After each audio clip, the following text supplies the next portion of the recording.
Baik, selamat malam dan selamat datang di acara Karanya Wisdom. Sahabat Karanya terkasih, mohon maaf harus saya ulang kembali karena tadi sedikit ada gangguan koneksi. Acara Karanya Wisdom ini merupakan sebuah acara rutin yang diadakan oleh penerbit Karania, penerima rekor muri sebagai penerbit Buddhis paling produktif di Indonesia. Dan acara ini rutin diadakan setiap Rabu pukul 8 malam dan kali ini bersama saya Wirawan yang akan menjadi host. Sahabat Karanya terkasih, malam hari ini sungguh spesial karena kita akan membahas buku Menghayati Cinta Sejati yang ditulis oleh Sister Chan Khong. Seperti yang dapat teman-teman lihat di belakang saya, seperti itu gambaran bukunya. Dan yang spesial adalah Sister Chan Khong merupakan seorang murid yang paling senior yang berada langsung dalam binaan Master Chan Thich Nhat Hanh. Dan untuk membincangkan buku yang sungguh luar biasa pada malam hari ini, karena sudah mengundang seorang anak muda yang luar biasa, bertalenta, berbakat seperti itu. Yang juga merupakan seorang social media influencer, juga merupakan content creator, pencinta musik, selalu perform dalam berbagai kesempatan. Dan juga saya baru tahu loh, ternyata bintang tamu kita malam hari ini merupakan sarjana ilmu komunikasi. Sama nih kayak saya ya, sarjana ilmu komunikasi. Oke, saya akan coba invite bintang tamu kita pada malam hari ini.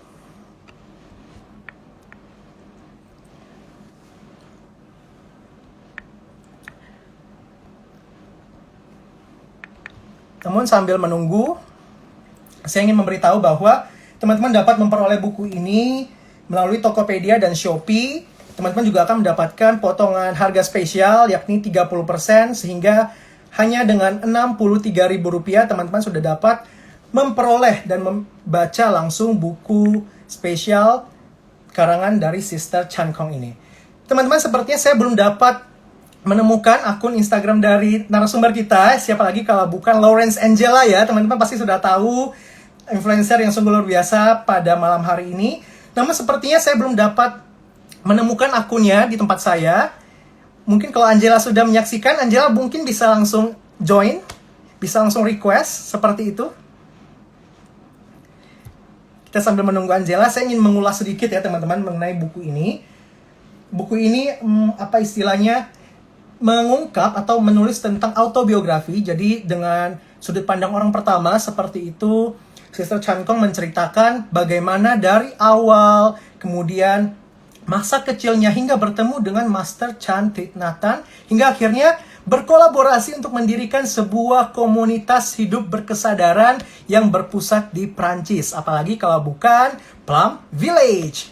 Seperti itu. Nanti kita akan ulas lebih lanjut bersama narasumber kita. Yang sekarang sepertinya saya masih belum dapat terkoneksi dengan narasumber kita yang satu ini, Lawrence Angela. Mungkin kalau Lawrence Angela sudah menyaksikan, sudah bergabung, Lawrence Angela mungkin bisa langsung request seperti itu ya, supaya saya dapat accept.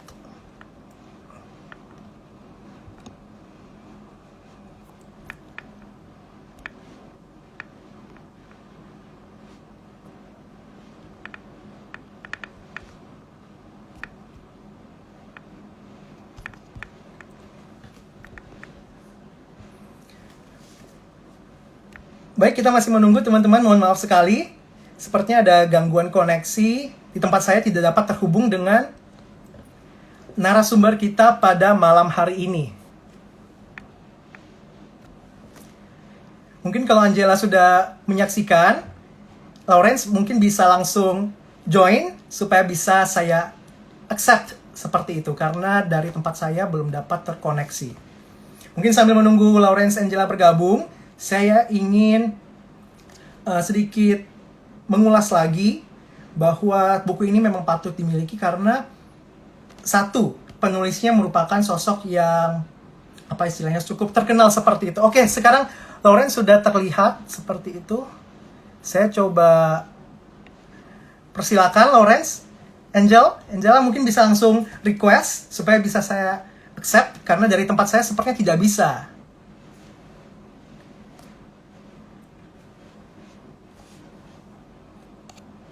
Oke, sudah ada accept dari Angela. Ini dia.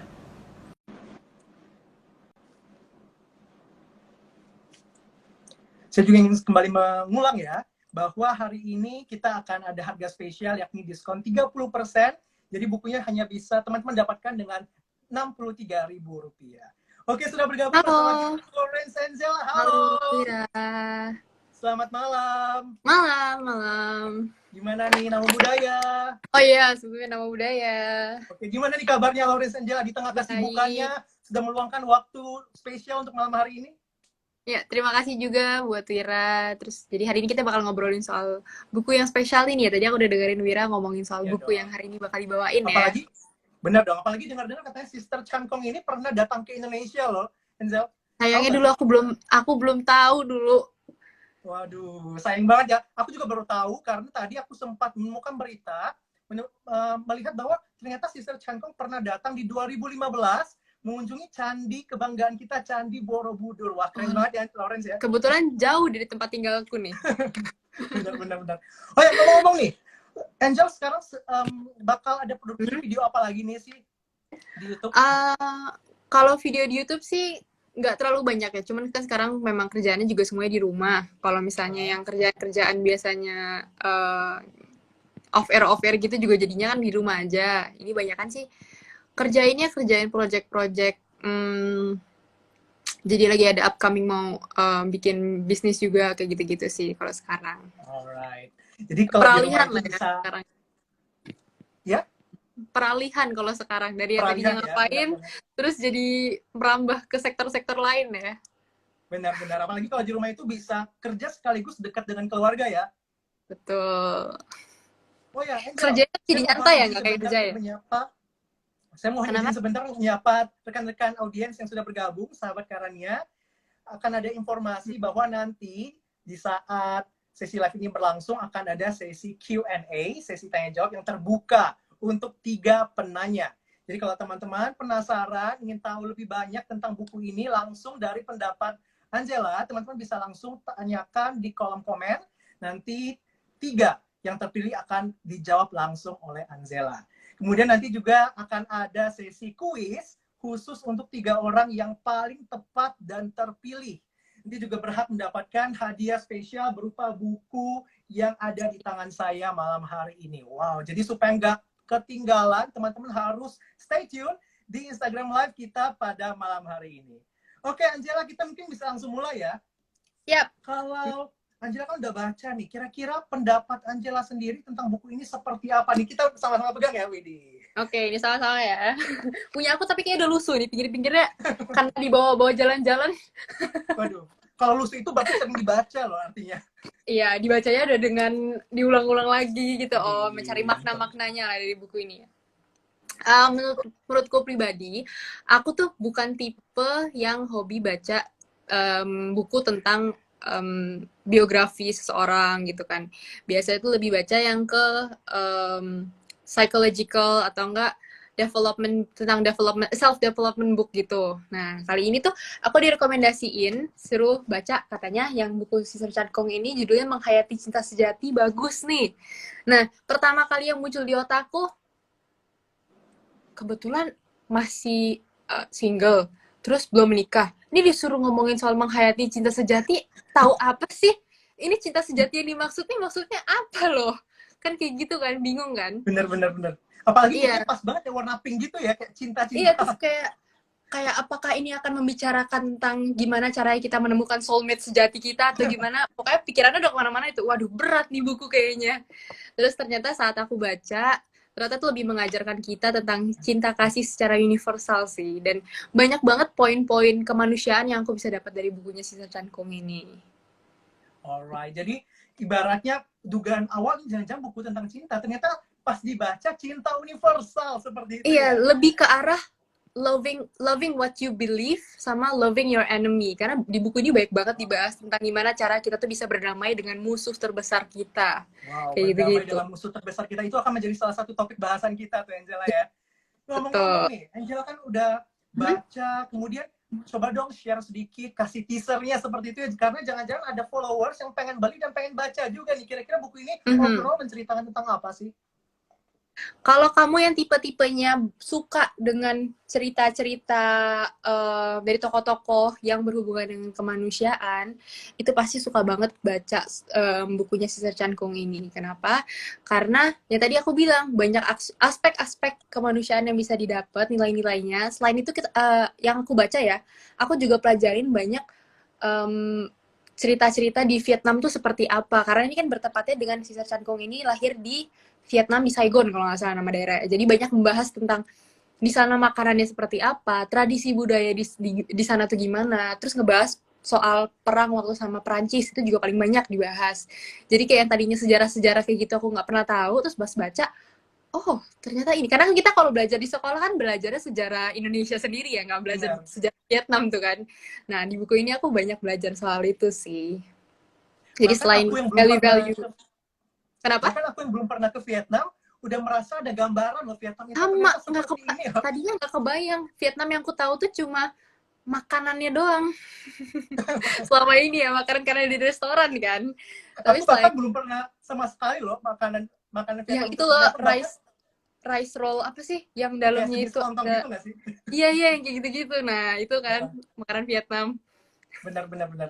Yang kayak Kemudian gitu-gitu. nih, kalau kita lihat dari buku ini kan judul aslinya itu kalau kita lihat di halaman awal itu kan diadaptasi dari atau diterjemahkan dari Learning True Love, Mhm. Practicing Buddhism in a Time of War. Perang seperti itu. Tadi Angela juga sempat menyebutkan konflik, perang.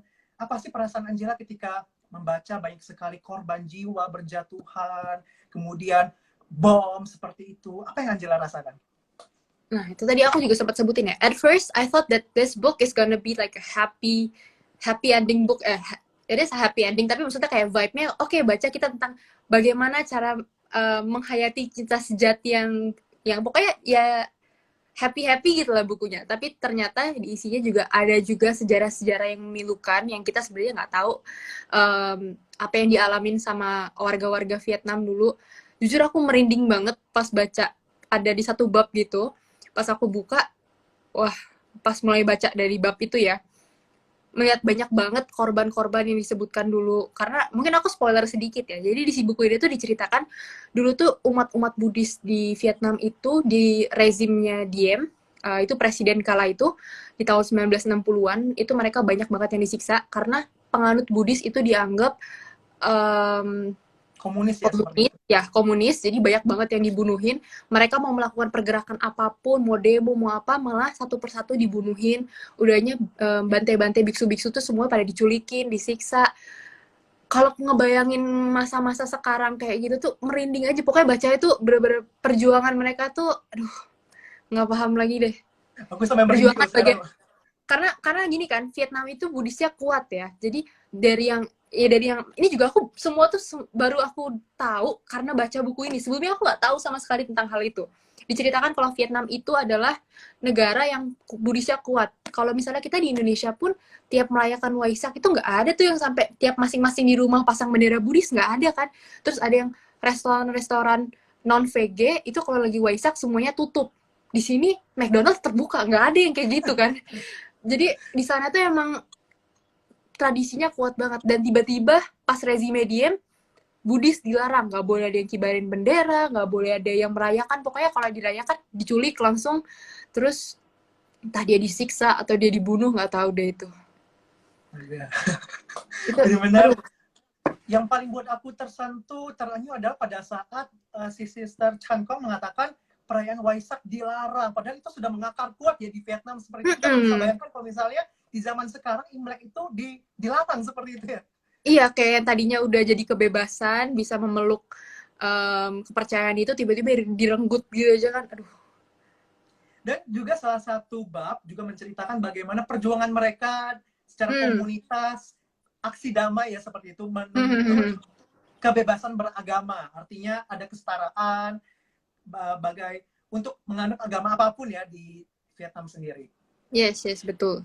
Ngomong-ngomong Yang soal buku ini, ada nggak sih bab yang paling berkesan atau paling menyentuh Angela sendiri? bab yang paling menyentuh ya, mulai dari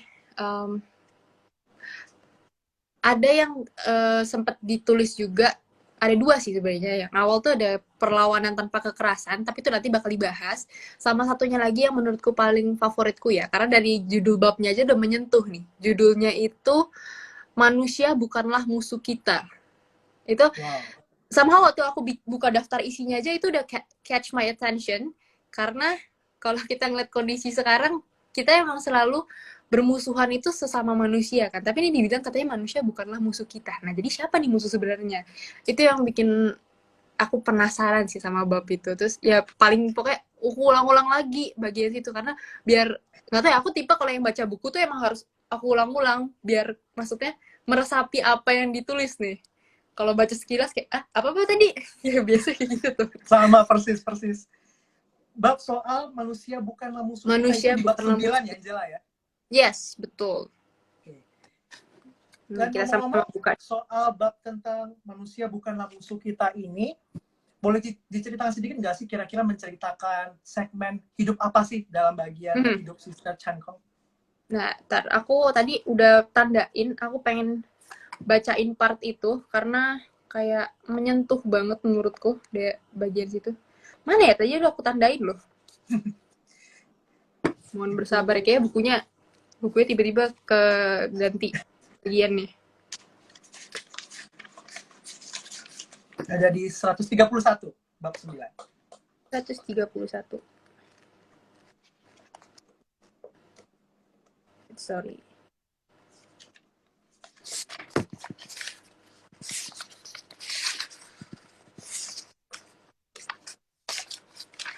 Oke. Ternyata tekukannya kebuka, pantas hilang. Oke. Jadi kan tadi kalau misalnya ngomongin soal manusia bukanlah musuh kita. Nah, di mana-mana tuh kan waktu Vietnam itu terjadi perang yang sama, bukan perang sih, maksudnya pemberontakan sama rezim Diem itu, banyak kejadian yang memilukan bagi orang-orang Vietnam, yang khususnya yang Buddhis ya. Tapi setelah semuanya itu terjadi, terus akhirnya mereka berhasil menggulingkan si presidennya itu, Sister Chan Kong tuh ngomong kayak gini, ini yang membuatku sangat berkesan sih ya. Dia bilang gini, sorry, bukan Sister Chan Kong, disampaikan oleh Thai Tan Fan. Ini juga salah satu guru besar di sana kan. Kami tidak membenci Anda yang telah melemparkan granat-granat dan membunuh teman-teman kami, karena kami mengetahuinya bahwa manusia bukanlah musuh kami. Musuh kami hanyalah kesalahpahaman, kebencian, kecemburuan, dan ketidaktahuan yang menuntun kita kepada tindakan-tindakan kekerasan yang seperti itu. Tolong izinkan kami untuk menghilangkan semua kesalahpahaman sehingga kita dapat bekerja sama demi kebahagiaan bangsa Vietnam. Itu yang menurutku paling, itu deep banget sih. Gimana dia menjelaskan si Thai Tan Fat ini, dia menjelaskan kalau sebenarnya tuh gak ada yang salah sama manusianya, tapi yang bikin salah itu adalah kesalahpahaman, kebencian, terus pokoknya sifat-sifat jelek itu yang membuat kita sesama manusia itu against each other. Itu yang menurutku paling deep ya dari bab ini. Wira gimana? Setuju juga nggak sama kata-kata itu? Bener banget. Karena itu juga pas aku baca, benar-benar merinding, apalagi malam-malam ya. Aku kan bacanya malam-malam. Waduh, benar-benar ke bawah mimpi loh. Ngebayangin gimana musuh kita itu udah melukai, pokoknya udah membuat luka yang paling dalam nih. Tapi kita tetap harus bisa mencintai dia, memaafkan dia, karena seutuhnya bukan hanyalah dia yang salah, tapi mungkin aja dia dapat hasutan-hasutan dari orang kanan kiri yang membuat dia harus melakukan itu kan. Benar.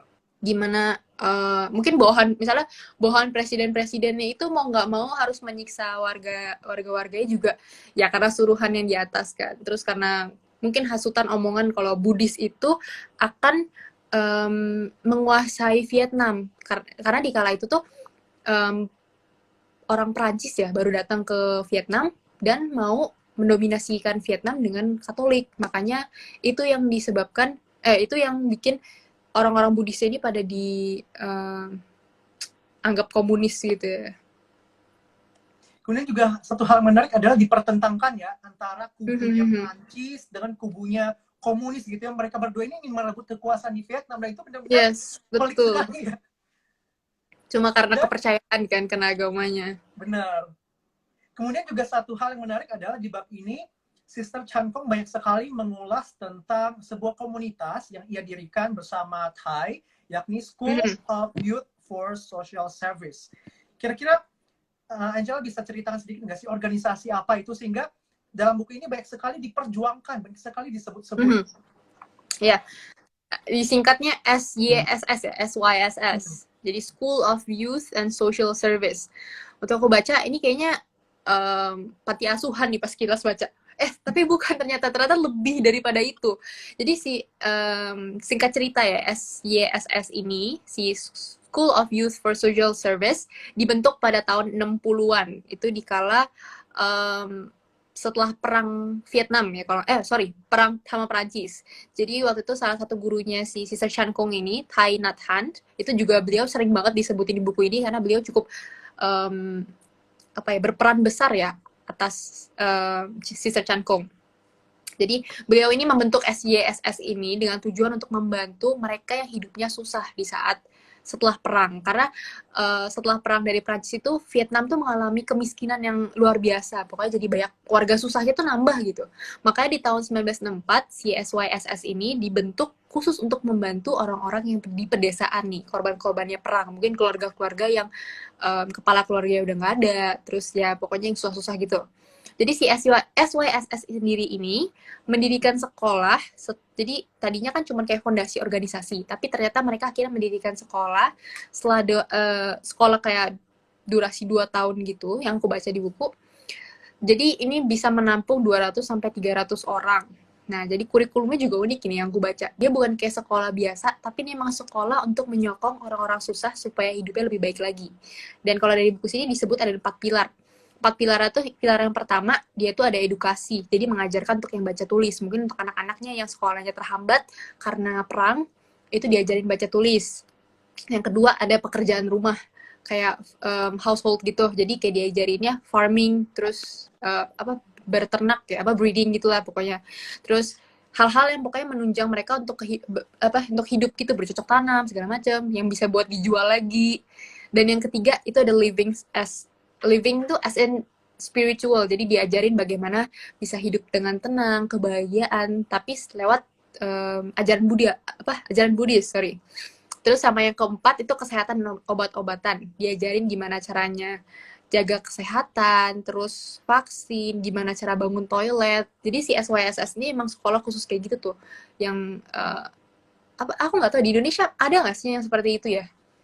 Ya Kalau belum nemu ya, belum pernah ada ya jadi kayaknya. dia bukan sekolah yang cuma fokus untuk ya mata Akademis ya. pelajaran, ya akademis ya, tapi lebih fokusnya tuh gimana caranya untuk orang ini menyokong hidupnya setelahnya gitu ya. Benar-benar. Juga salah Mhm. satu kisah pilu di bab ini adalah sekolah ini kan, SYSS ini pernah dibantu ya sama sebuah Mhm. universitas negeri di sana. Kemudian Mhm. sejak salah seorang rohaniwan menjabat, itu diputuskan kontraknya, sehingga Mhm. SYSS ini jadi nggak ada status legalnya, seperti itu nggak bisa beroperasi Iya. secara legal. Itu juga Heeh. tersentuh nggak sih pas kita bacanya? Terus ada ini juga loh, kayak satu masalah yang bentar tadi aku sempat baca. Yang dia tuh udah dikabarin bakal dapat bantuan dari Amerika ya, kalau nggak salah dari teman Amerika, di Amerika. Dan ternyata itu bantuan gak turun-turun kan, bolak-balik benar. dibilang iya kayak iya nanti bakal dikasih ya nanti. Tapi kayak gitu terus, tapi ternyata kayak cuma harapan palsu Di gitu kan. PHP-in gitu ya. Iya, aduh itu klasik banget ya. Itu sih Oke. padahal tujuannya mulia banget SYSS ini, tapi dia susah dananya gitu ya. Mhm. Benar-benar. Oh ya, Angela, ngomong-ngomong soal kegiatan sosial, Angela sendiri sering ikut nggak sih atau terlibat dalam organisasi sosial ataupun dalam acara-acara atau aktivitas sosial lainnya? Mhm.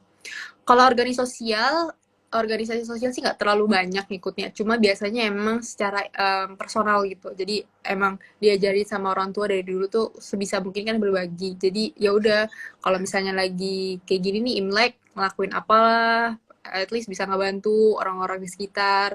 Terus kayak waktu awal-awal COVID tuh kan banyak banget yang orang tiba-tiba shock kan. Mulai dari langsung yang kehilangan pekerjaan apa segala macam. Jadi ya udah bergerak turun langsung kayak gitu-gitu sih sebenarnya. Nggak yang Oke. terlalu besar-besar, tapi kecil-kecil apapun yang bisa aku lakukan akan dicoba gitu. Tadi ada kata kunci menarik tuh, yakni tentang bagaimana peran orang tua menjadikan contoh untuk Angela terlibat dalam kegiatan sosial. Kita akan bahas itu, tapi kita akan break dulu sebentar karena saya akan memberikan sebuah kuis, pertanyaan Asik. spesial Wis. yang bisa menjawab dengan tepat akan mendapatkan hadiah spesial dari Karania. Wow, kira-kira apa tuh pertanyaannya? Saya bacakan ya. Teman-teman, sahabat Karania, tolong sebutkan subbab yang menjadi favorit Angela. Nah, ini kalau udah dengerin pasti udah tahu nih ya. Seperti itu. Judulnya aja ya, judulnya apa bab Judulnya berapanya aja. gitu. Oh, judulnya Ya. aja. Subjudulnya aja. Teman-teman Tadi juga ada yang bisa nanya, tuliskan tadi di ada yang kolom nanya pengen komentar. coba baca ya. Oke. Kalau mau baca teman-teman bisa juga dapatkan di Tokopedia, Shopee, dan juga di website kami www.karania.com seperti itu. Sambil menunggu jawaban dari teman-teman, kita mungkin akan lanjut ya pertanyaannya. Yang menarik adalah seputar tadi sempat disinggung adalah Angela itu termotivasi untuk terjun melakukan aksi sosial karena adanya motivasi dari papa dan mama. Kalau menurut Angela pribadi, sebenarnya bukan nilai-nilai apa motivasi. aja sih yang Angela pelajari dari sosok kedua orang tua? Oke. Sebenarnya bukan motivasi ya, lebih ke arah lead by example. Jadi emang dari kecil ngeliat orang tua yang gimana ke orang-orang sekeliling, diajarkan nilai-nilai berbagi, nilai-nilai gak boleh serakah, apa yang kita bisa bantu, cobalah bantu. Nah, mulai dari situ, ya pasti dari kecil kalau udah sering lihat kayak gitu, makin lama makin tertanam kan. Dan pasti hati nurani kita masing-masing juga akan terbuka sendiri sih ya, kalau ngelihat sekeliling kita ada yang kesusahan, apa pasti kan refleks ngebantu kan. Mungkin dari, ya itu dari kecil ditanaminnya. Dan ini aku sambung-sambungin juga ya, kebetulan ada yang pas aku baca buku ini di awal-awal bab banget, ada yang sempet si Sister Chan Kong itu kan di bab pertama ceritain tentang masa kecilnya kan.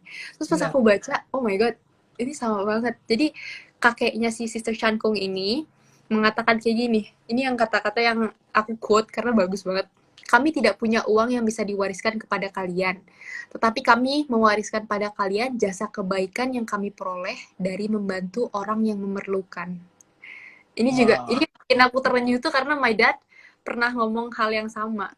Mungkin my papi bukanlah orang yang bisa kasih kamu harta keturunan sampai harta yang nggak habis sampai 7 turunan gitu. But at least orang tuh my papi ini bisa ngasih kamu nilai-nilai yang bisa kamu bawa sampai kamu nanti tua nanti, kamu bisa ajarin ke anak kamu gimana caranya kamu berbuat baik dengan orang-orang sekitar. Ini bikin aku terharu pas baca tuh kayak itu sih kata itu sih yang menurutku jadi merasa relate dan dekat banget ya, relevan banget ya. Iya, betul banget. Terus ada disebutin juga kalau kita bisa di buku ini ya, kalau kita bisa berbagi sama aja kita tuh melatih diri untuk menghilangkan kemelekatan. Nah itu pasti sering banget kalau kita sebagai Buddhis tuh sering banget disebut-sebut kayak gitu kan ya. Benar. Dan juga satu hal menarik adalah Sister Chan Kong ini kan banyak belajar atau termotivasi dari papanya. Ibaratnya kalau ada pepatah itu mengatakan buah jatuh nggak jauh dari pohonnya ya, seperti itu. Betul. Dan kalau aku lihat Angela juga rasanya sama ya. 2 minggu lalu papanya Angela jadi pembicara. Sekarang di sini juga lagi. Kemarin minjem tempat bapaknya. Oke, jadi memang menurut Angela itu orang tua walaupun pada konteks cerita ini tidak bisa memberikan harta yang berlimpah, tapi at least adalah karakter, nilai-nilai itu yang bisa diwariskan kepada anaknya ya. Betul. Oke. Baik, sepertinya sudah ada beberapa yang menjawab, Angela. Kita akan lihat komen-komennya. Wah, banyak banget nih. Ada yang lengkap banget nih, beserta bab 9-nya gitu ya. Bab 9, manusia bukanlah musuh. Ada yang jawab manusia bukan musuh. Ada yang jawab manusia bukanlah musuhku. Nah, coba nih, aku yang paling benar minta nih bantuan Angela untuk pilih yang paling benar dan paling tepat. Kira-kira siapa sih yang berhak mendapatkan buku spesial ini? Tunjukkan ininya aja langsung ya.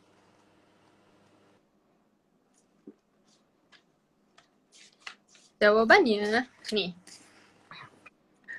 Manusia bukanlah musuh kita. Bab 9. Manusia bukanlah musuh kita. Alright, kita akan pilih nih. Siapa yang berhasil menjawab dengan tepat? Agustina Agustina Lim ya? Agustina Lim 89.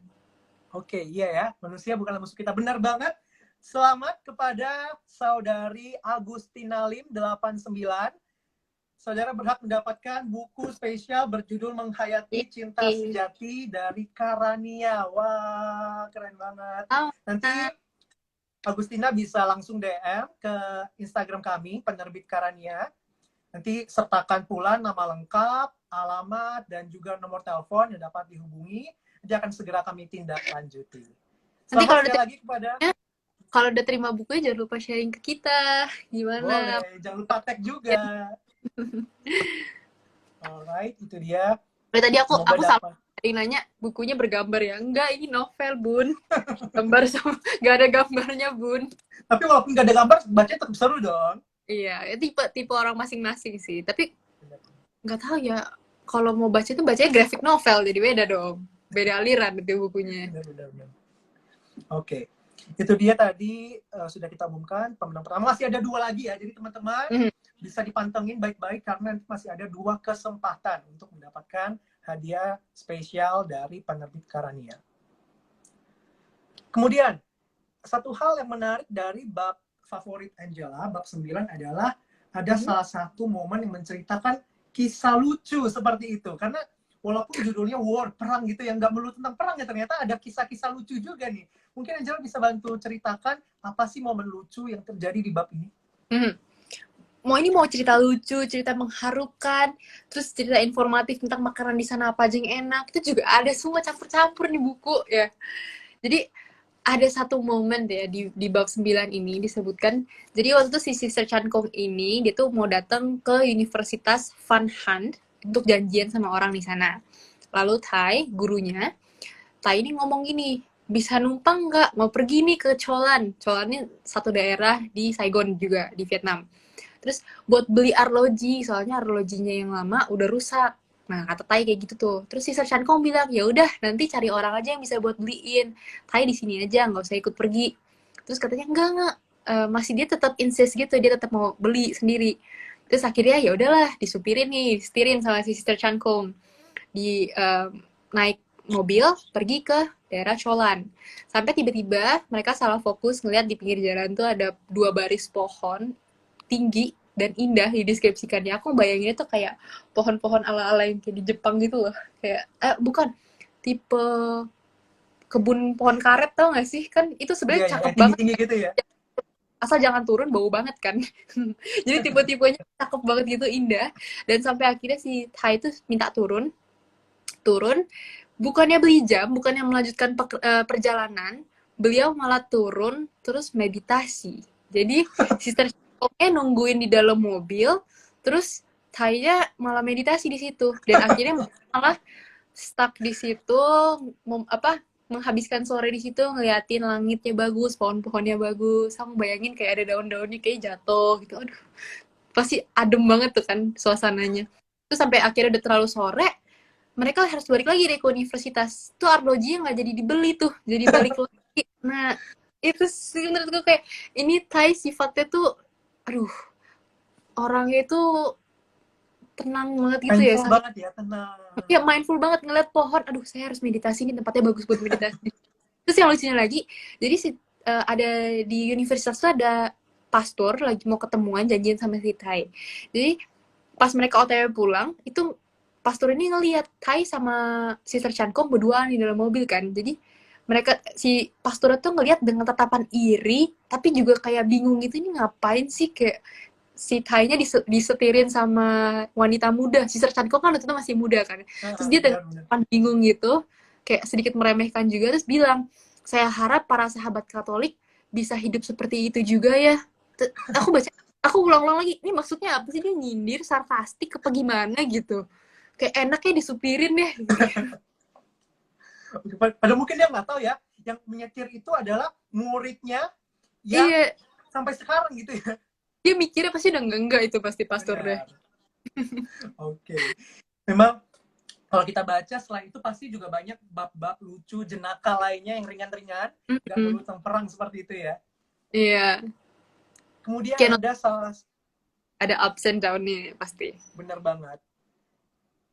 Kemudian yang juga menarik adalah mengenai tadi juga Angela sempat sebutkan adalah tentang perlawanan tanpa Hmm. kekerasan. Kalau kita tahu kan tentang bagaimana perjuangan Sister Chan Kong memimpin apa namanya komunitas dan menuntut adanya kesetaraan beragama, kebebasan beragama seperti itu. Hmm. Kemudian apa sih yang dimaksud dalam perlawanan tanpa kekerasan itu? Pertama kali aku dengar kata-kata perlawanan tanpa kekerasan ya, di otakku tuh yang langsung Tai Chi. Tai Chi itu adalah bela diri di mana melawan tapi nggak pakai kekerasan, ditangkis orang ya, sia gitu kan. Jadi kayaknya kurang lebih sama sih kayak yang dibahas di bab ini kan. Mungkin aku ceritain kurang lebih aja ya sedikit tentang apa cuplikan dari bab si perlawanan tanpa batas perlawanan tanpa kekerasan. Jadi dijelaskan sekitar tahun 1960-an umat Buddha itu ditindas oleh rezim Katolik, tadi yang udah aku sebutin di awal-awal ya. Sister Chan Kong ini yang waktu itu menjabat sebagai kepala cabang kesejahteraan sosial dari Persatuan Mahasiswa Buddhis, jadi dia aktivis di kampusnya gitu, yang dibentuk oleh gurunya, si tadi kita sebut, Thich Nhat Hanh. Dia memperjuangkan hak-hak dari umat Buddha yang ada di sana. Karena di masa itu ada rezim anti-Buddhis yang mencetuskan bahwa Waisak tidak boleh dirayakan di Vietnam. Ini tadi juga aku sebutin. Padahal sebenarnya perayaan Waisak di Vietnam itu sakral banget kan. Jadi si mahasiswa, Sister Chan Kong ini mengumpulkan teman-temannya yang anggota mahasiswa ini gimana caranya nih supaya kita tuh bisa mendapatkan hak kita lagi sebagai umat Buddha. Bisa ngerayain Waisak, bisa pokoknya bebas memeluk agamanya nih. Jadi akhirnya mereka buat petisi, kumpulin, oh sorry, sebelum petisi mereka gini dulu, ngumpulin skrip ke radio. Jadi yang pertama kali mereka lakukan adalah ngumpulin skrip ke radio. Gimana nih cara menunjukkan kalau eksistensi kita itu ada. Jadi akhirnya mereka kirim skrip ke radio, dan ternyata ditolak sama radio. Iya-iyain aja, tapi ternyata nggak disiarin sama radionya. Itu yang pertama ya. Yang kedua, mereka coba datengin stasiun radionya. Didatengin kayak maksudnya demo gitu loh. Kenapa nggak disiarin? Ada sentimen apa ini ke kita gitu kan. Dan ternyata nyampe ke stasiun radio itu, si mahasiswa itu dibubarkan dengan cara ditabrak pakai tank. Jadi udah dihadang, terus akhirnya ditabrak pakai tank. Jadi ada sampai banyak banget korban jiwa.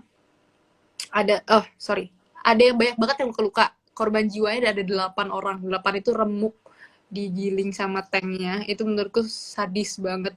Sekarang pun kalau ada demo pun nggak ada yang sampai segitunya kan.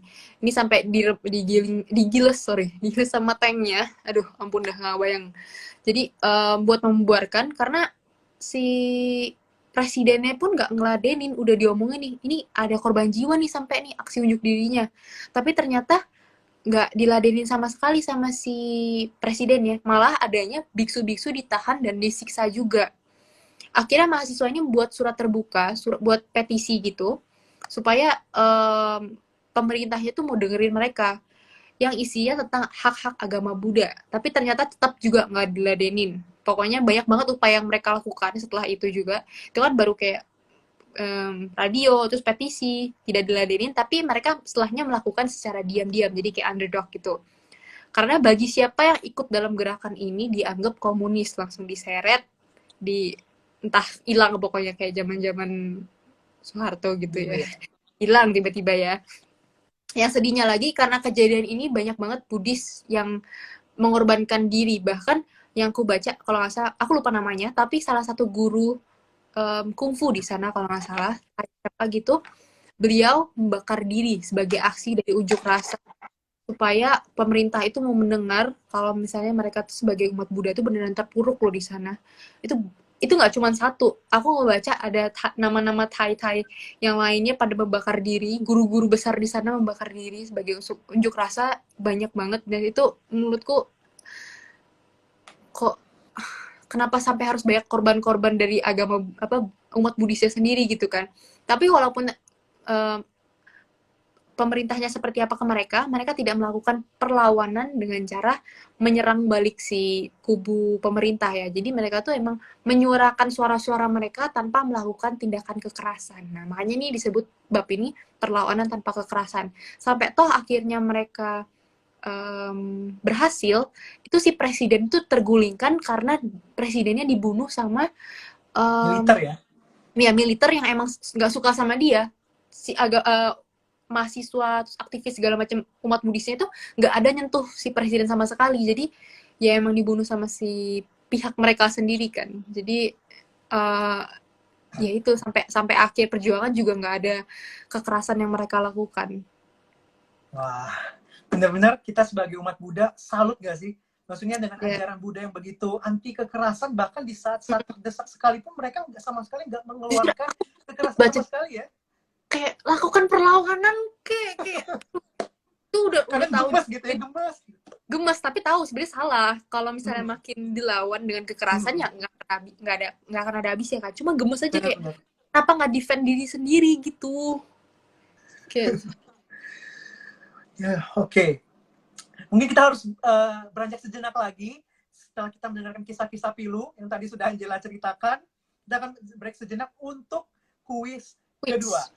Nah, tadi kan kalau teman-teman dengar dan pantengin dari awal, kita sempat menyebutkan ada beberapa negara yang terlibat dalam membuat kegaduhan ya seperti itu, membuat suasana semakin tak terkendali seperti itu. Mungkin saya cuma minta dua deh. Coba sebutkan dua negara yang terlibat dalam menciptakan suasana-suasana yang makin amburadul itu. Kalau ini nggak perlu teman-teman nih kalau belajar sejarah Vietnam tahu nih. pasti dong. Cuma masalah kita nggak belajar sejarah Vietnam ya. Iya, sejarah Indonesia dong. Oke, kita sambil menunggu, kita akan kembali melanjutkan sesi bincang-bincang kita. Kemudian, apa ya, apa namanya, mengenai sosok atau pribadi Sister Chan Kong itu sendiri. Menurut Angela sendiri, setelah membaca dari awal hingga akhir, karakter apa atau nilai-nilai apa yang Angela tangkap dari pribadi Sister Chan Kong? Yang pasti ya, dari judul bukunya aja kita udah tahu ya. Beliau ini memiliki welas asih, cinta kasih yang menurutku tuh beyond manusia normal gitu loh. Beliau ini hatinya benar-benar pure banget.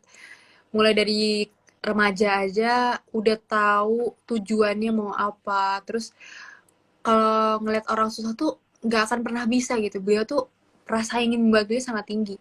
Dan yang paling aku highlight itu adalah bagaimana beliau memegang teguh dirinya sebagai wanita.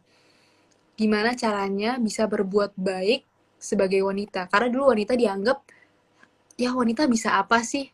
Jujur, maaf nih, bahkan sama gurunya sendiri juga sempet dipandang sebelah mata, sempet dipandang remeh gitu. Dibilang, kamu buat waktu awal-awal dia mau belajar sama Thai Tan, apa siapa? Aku balik-balik terus namanya nama Vietnam soalnya. Pokoknya gurunya itu. Beliau sempat bilang, kamu susah, bakalan susah kalau mau jadi seorang bikuni. Kenapa? Karena menjadi bikuni itu lebih banyak tantangannya dibanding seorang biku. Karena kondisi psikologisnya berbeda. Kalau seorang wanita, kalau ada masalah jadi gelisah. Tapi kalau laki-laki bisa disimpan di dalam. Nah, itu yang sempat disebut sama Thai-nya. Kenapa kamu bakalan susah kalau kamu mau jadi bikuni? Mending kamu katanya pelajari aja, tapi ya udah pelajarin sebisa kamu aja. Nah, itu yang menurutku kayak nggak adil ini. Kenapa harus dibeda-bedain gitu loh? Sampai dia juga bilang kamu mending berusaha dan belajar banyak aja sekarang tentang Buddha. Tapi nanti kalau kamu meninggal, kamu terlahir kembali, semoga kamu bisa terlahir sebagai laki-laki supaya kamu bisa menjadi seorang Buddha. Nah, di situ Sister Chan Kong bilang, saya tidak ingin menjadi seorang laki-laki atau bahkan Buddha. Saya hanya ingin menolong anak-anak yang penderitaannya begitu nyata. Itu beliau tidak memikirkan apa ya, kepentingan dirinya sendiri. Pokoknya dia pengen menjadi seorang bikuni, dia pengen menekuni agama Buddha itu cuma karena mau membantu orang bukan karena ada tujuan untuk dirinya sendiri. Itu menurutku juga pure banget sih. Benar. Itu value-value yang aku dapat dari sisa Shanko. Wow, luar biasa. Dan yang paling di-highlight tadi yang aku tangkap adalah kesederhanaan, tidak mementingkan diri, dan gak peduli mau tujuannya akan mencapai nirvana kayak mau apa, yang penting tujuan dia adalah ingin Bisa membantu bantu orang. sesama. Wow, Dan keren banget. tempat aku lupa di buku ini diomongin sama siapa gitu, dibilang katanya kamu ini kenapa ngeliat yang jelek-jelek terus sih, padahal masih banyak yang baik-baik loh, maksudnya masih banyak yang kondisinya orang baik-baik. Terus dia bilang saya mau ngelihatnya itu yang susah, karena yang susah tuh beneran ada gitu, nyata. Mungkin sebagian dari kita juga gitu, sometimes we close our one of our eye untuk ngelihat yang baik-baiknya aja, tapi nyatanya tuh sekitar kita juga masih banyak orang susah, tapi kita mencoba untuk ya sudah nggak usah ngelihat lah, nggak usah, yang baik-baiknya aja. Dan yang padahal memang sebenarnya bisa kita bantu, bisa kita bisa kita tolong, malah kita lupakan. Itu sih yang biasanya terjadi ya. Wow, keren. Banyak banget yang bisa didapat dari buku ini ya. Wow. Dan kadang-kadang kalau kita baca itu, saking kita terenyuhnya, benar-benar kita tutup sebentar dan kita apa istilahnya menunjukkan rasa kagum kita, speechless gitu ya, nggak sih? Napas itu. Aku tipe yang kalau baca buku kayak gini, aku ambil stabilo, aku highlightin. I don't care if the book gets messy gitu atau gimana, yang pasti aku bisa tahu value-value-nya, nilai-nilainya apa aja nih yang menurutku bisa aku baca lagi, aku inget-inget lagi, ya udah aku coret-coret, atau enggak aku tulis di notes. Ini kayak yang notes yang aku lagi buat baca hari ini juga, ini bakal aku keep terus karena ini poin-poin yang menurutku aku suka banget gitu. Jadi kalau ada orang yang sama nih, aku juga kayak gini, kelihatan gak sih ya kelihatannya? iya, Kita coret-coret gitu ya. Coret tekuk semua udah begitu dah. Persis, sama banget. Oke, mungkin kita akan kembali lagi melihat pertanyaannya nih. Udah ada beberapa jawaban. Aku udah tahu pertanyaan kedua kita. Nah, aku pengen minta bantuan Angela untuk kira-kira menentukan siapa yang paling pertama jawab yang benar. Ada Ko Andre.tw ya. Perancis dan Amerika Serikat. Oke, Ko Andre TW. Terkonfirmasi? Benar ya, Perancis dan Amerika Serikat ya? Betul. Alright. Kita ucapkan selamat kepada saudara Andre.tw. Anda berhak mendapatkan hadiah spesial dari penerbit Karania dengan judul Menghayati Cinta Sejati. Nanti saudara Andre, ya selamat kepada saudara Andre, nanti bisa langsung DM ke kita nama lengkap, nomor ponsel, dan juga alamat supaya bisa segera kami tindak lanjuti. Alright, kita langsung beralih ke kuis ketiga nih. Tadi dari jawaban Angela yang luar biasa mengenai perlawanan tanpa kekerasan. Pertanyaannya adalah, coba teman-teman deskripsikan secara singkat apa yang dimaksud dengan perlawanan tanpa kekerasan. Sulit nih pertanyaan. Sulit ya. Karena kalau misalnya cuma menyebutkan kayaknya terlalu gampang nggak sih? Cuman kayak ini dan ini. Ini esai pertanyaannya. Ini esai ya. Pertanyaan ketiga, terakhir, dan paling sulit. Oke. Sambil menunggu, kita akan kembali lagi ke Angela nih. Angela, kalau secara overall, apa sih yang menurut Angela buku ini harus segera dibaca, harus segera dimiliki oleh teman-teman terlepas apapun agamanya? Kondisi sekarang ya, dimana kita jadi di rumah aja, terus masa pekerjaan jadi tertunda, yang sekolah tertunda. Pokoknya karena pandemi ini semua hal jadi berbalik lah, nggak pernah kita bayangkan kan. Dan sometimes we blame on each other, kita nge-blame, ini gara-gara dia nih keluar-keluar nih apa gimana, misalnya kayak kita ngeliat orang udah kondisi sekarang tapi dia ternyata masih keluyuran misalnya. Sometimes we put our rage, kita taruh kebencian kita ke orang itu, kayak udah misjudge gitu, dibilang ini orang kurang kerjaan sih, ngapain sih dia itu malah bikin COVID makin tinggi nih. Padahal sebenarnya kita nggak tahu, bisa aja dia ada kepentingan yang emang harus dilakukan kan. Nah, hal-hal yang kayak gitu mungkin bikin diri kita sendiri juga makin toxic. Jadi jujur ya, aku baca buku ini banyak dapat value-value tentang gimana caranya kita tuh bisa berdamai dengan diri sendiri juga. Gimana kalau kita itu mencoba mencintai em, sekeliling kita, as in mencintainya itu ya udah nggak perlu dipusingin yang gimana. Kalau emang sesuatu terjadi itu bisa aja karena ada faktor-faktor lain juga, bukan karena semata-mata individu itu. Jadi misalnya kita kita selama ini ada musuh nih, ada satu orang yang emang kita nggak suka banget karena ternyata selama ini dia itu suka ngomongin kita dari belakang, suka gimana. We all have that one person yang kayak gitu pasti, yang sentimen banget sama kita nggak tahu kenapa. Nah, gimana coba kita memeluk dia aja, kita merangkul dia, rather than kita balik membenci dia, memarah apa kayak nggak suka sama dia. Nah, Sister Chan Kong ini mengajarkan hal-hal kayak gitu tuh. Gimana supaya kita punya cinta kasih yang bisa apa ya, make peaceful to ourselves gitu sih. Jadi Wow. bikin menurutku teman-teman perlu baca buku ini karena banyak banget yang mengajarkan kamu tentang apa ya, kedamaian diri sendiri sih, kayak judulnya menghayati cinta sejati asli not for one person tapi dari diri kamu sendiri buat diri kamu sendiri juga sih menurutku Wow, gitu. luar biasa. Keren, keren, keren, keren, keren. Keren banget. Dari Angela sudah memberikan testimoni, sudah memberikan istilahnya pendapatnya langsung, rekomendasinya mengapa buku ini harus segera dibaca. Apalagi cara Kondisi penyampaiannya, bahasanya dengan bahasa yang sehari-hari seperti itu ya. padahal ini buku terjemahan kan dari bahasa Inggris ke bahasa Indonesia kan. Aku sebelum baca aku expect kayak ini jangan-jangan kayak novel-novel biasa nih diterjemahin dari bahasa Inggris bahasa Indonesia itu biasanya jadi aneh, tapi ternyata nggak, bahasanya emang dijadiin bahasa sehari-hari jadi gampang juga dibacanya. Walaupun tadi ada yang bilang lumayan tebel juga ya, tapi jujur nggak berasa karena dia per bab-babnya itu tuh dikit-dikit dan topiknya beda-beda gitu. Wow, keren, keren, keren, keren. Jadi, boleh banget bagi teman-teman yang sudah mendengarkan dan merasa tertarik dengan cerita-cerita seru yang ada di dalam buku ini, boleh langsung pesan di situs web kami www.karania.com atau teman-teman juga dapat beli di Tokopedia, Shopee, karena akan mendapatkan potongan harga spesial menjadi Rp63.000 dari harga aslinya, yakni Rp90.000. Hemat 30% seperti itu. Dan ada bebas ongkir loh nanti. Oh iya bener banget. Dan juga ada promo bebas ongkir Di khusus atas untuk pembelian 50.000 bebas 3 ongkir. paket ya. Oh.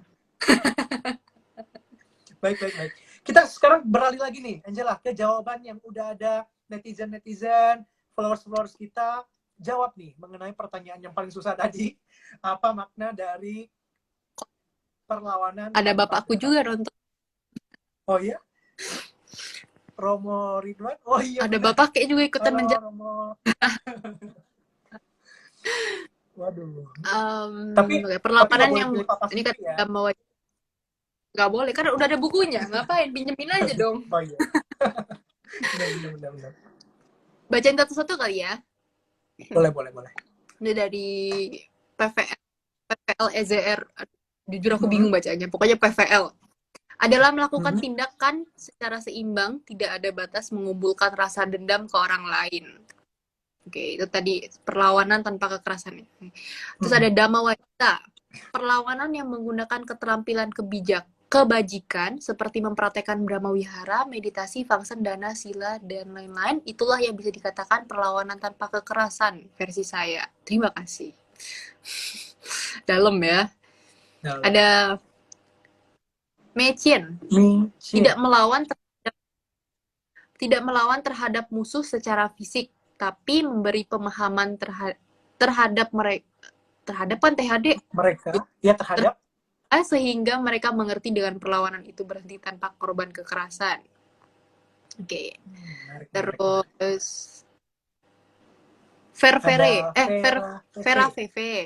Jika kita mengalami hal lain, harusnya kita tidak membalas orang itu karena perbuatan buruk tidak seharusnya dibalas oleh keburukan. Lebih baik memaafkan orang tersebut. Oke. Selanjutnya ya, Intan B8. Kejahatan dibalas dengan kebaikan, caranya yang menggunakan cinta kasih. Kembangkan meta, membalas kejahatan itu dengan meta. Benjamin Koh, membalas kekerasan tanpa menggunakan kekerasan, melainkan dengan rasa empati dan cinta kasih universal sesama manusia. Bagi baik yang sedang menderita ataupun yang tidak, bukanlah dengan saling menyakiti. Satu lagi, Iren Wijaya 98. Perlawanan yang bukan secara fisik dilakukan, tapi secara hati nurani mengasihi sesama manusia tanpa melukai mereka. Wir, kamu suka yang mana, Wir? Waduh, ini berat banget sih pertanyaannya. Semuanya bagus-bagus ya. Masalah nih pertanyaan berdasarkan yang mana yang paling mirip-mirip aja kali ya. Karena semuanya benar sebenarnya. Semuanya benar ya. Dari persepsi masing-masing sih. Mungkin aku suka jawaban Mawajita atau enggak Intan B, antara dua itu. Alright, kita lihat. Bukan Intan B, sorry. Benjamin Koh. Benjamin Koh. Membalas kekerasan tanpa menggunakan kekerasan, melainkan dengan rasa empati dan cinta kasih universal sama manusia baik yang sedang menderita atau tidak. Wah, ini juga menarik ya Benjamin Koh. Ada kata kuncinya yakni bukan menggunakan kekerasan, melainkan rasa empati dan cinta kasih. Aku juga setuju sih dengan Benjamin Koh. Angela, bagaimana? Kita pilih? Antara Dhamma Wajita atau Benjamin Koh? Oke. Sepertinya saya coba merenungkan dulu. Meditasi dulu ya. Nggak ada as a friend ya? Nggak ada as a friend? Oh ya, as a friend. Mungkin saya bisa coba tanya teman-teman panitia.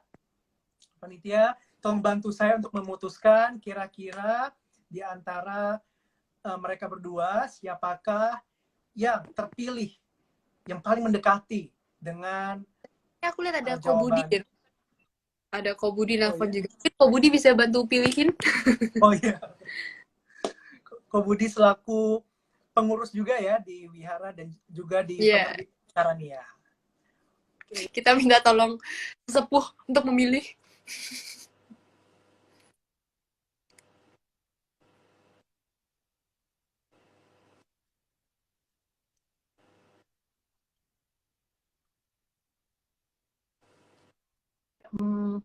Kalau begitu, saya sudah dapat informasi. Oke, Benjamin Koh ya. Terkonfirmasi dari Kobudi. Jadi selamat kepada Benjamin Koh. Saudara berhak mendapatkan hadiah spesial persembahan dari Penerbit Karania. Nanti saudara Benjamin bisa DM ke Instagram Penerbit Karania, sertakan nama lengkap, nomor ponsel, dan juga alamat untuk segera kami tindak lanjuti. Baik, sekarang sudah ada 3 pertanyaan yang ada di saya. Kita akan langsung saja karena juga waktunya sudah terbatas ya. Kita juga tahu bahwa nanti Angel juga akan perlu istirahat seperti itu. Ada pertanyaan dari Ndaput nih, masuk ke question box ya. Saya bacakan. Gaya penulisan bukunya, apakah berbentuk cerita atau bagaimana nih? Bener Angela, silakan. Bentuknya cerita dari third point of view, karena bukunya sendiri ditulis bukan langsung dari Sister Chan Kongnya, melainkan dari, aku lupa namanya, jadi kayak bukan Thich Nhat Hanh sih. Oh ya, Thich Nhat Hanh. Itu jujur aku jadi PR tuh, baca bahasa Vietnam tuh kayak gimana caranya baca nama Vietnam. Kayak ini dia bukan dari point of view Sister Chan Kongnya sendiri, tapi dari pihak ketiganya. Jadi ceritakan apa ya sebutannya apa sih? Ya biografi sih, biografi. Dia orang seperti. Oke. Dan bentuknya storytelling. Storytelling banget ya, Pak.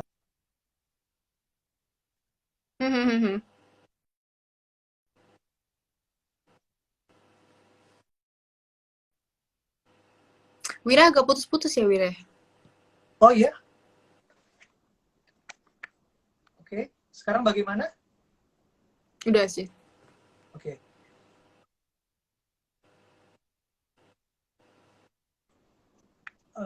Dari ternyata request live bareng. Sorry. Oke. Mungkin kita akan live bareng di kesempatan yang lain ya. sepertinya sudah tidak ada ya. Mungkin di tempat Angela bagaimana? Nggak bisa kan, nggak ada di tempatku, nggak ada. Oh iya, tidak ada. Oke, baik. Tapi mau ngomong ya, pas aku dapat buku ini, dapat topik buku ini, terus aku ngeliat somehow ini nyambung banget sama laguku, judulnya Indahnya Kasih. Oh iya? Jadi kan pas baca buku ini, apalagi tadi komen dari Benjamin Koh ya, dia bilang katanya cinta kasih dan cinta kasih yang universal. Nah itu lirik di lagunya Indahnya Kasih itu juga semuanya ceritain kayak gitu loh. Tebarkan cinta kasih, semaikan rasa empati, bulatkan tekad di hati, jauhkan rasa dengki. Indahnya cinta dan kasih sayang, rasa bahagia pastikan terjelang. Pokoknya lirik itu nyambung banget sama buku ini. Pas banget nih, kebetulan ada yang request nyanyi nih kebetulan. Jadi sudah terpenuhi ya, bagaimana, karena udah lama juga nih nggak mendengar suara merdu dari Angela nih, karena udah nggak bisa ke wihara gitu ya. Kan biasa di wihara sering banget ya Angela tampil di wihara. Iya, beberapa kali sempat dia kayak nyanyi ya. Terima kasih loh, langsung dari Ko Budi, terima kasih. Oh ya, sama-sama kok. Nanti kalau normal lagi baru nyanyi dia Kayana. Sadu. Baik, mungkin di akhir sesi ini seru sekali perbincangan kita membahas buku yang ibaratnya bisa kita bilang masterpiece ya. Masterpiece yang mengungkap bagaimana nilai-nilai agama Buddha ketika dipraktikkan mampu mengatasi atau mampu menghadapi perlawanan dalam situasi-situasi pelik seperti itu. Terima kasih kepada Angela yang sudah meluangkan waktunya untuk berbagi dan sharing banyak hal. Dan tadi juga ditutup dengan suara merdu dari Angela langsung nih. Keren banget. Thank you. Saya juga terima kasih kepada teman-teman, sahabat Karania yang sudah pantengin dari awal hingga akhir. Semoga apa yang kita diskusikan pada malam hari ini bermanfaat. Akhir kata, saya Wirawan. Mewakili seluruh tim Karania yang bertugas, pamit undur diri, dan juga dari Angela. Terima kasih sudah join live bareng. Kita bertemu lagi di kesempatan berikutnya dan sampai jumpa. Semoga sehat selalu, stay safe and stay healthy. Nama saya Ngadi Budaya, nama budaya teman-teman. Nama budaya.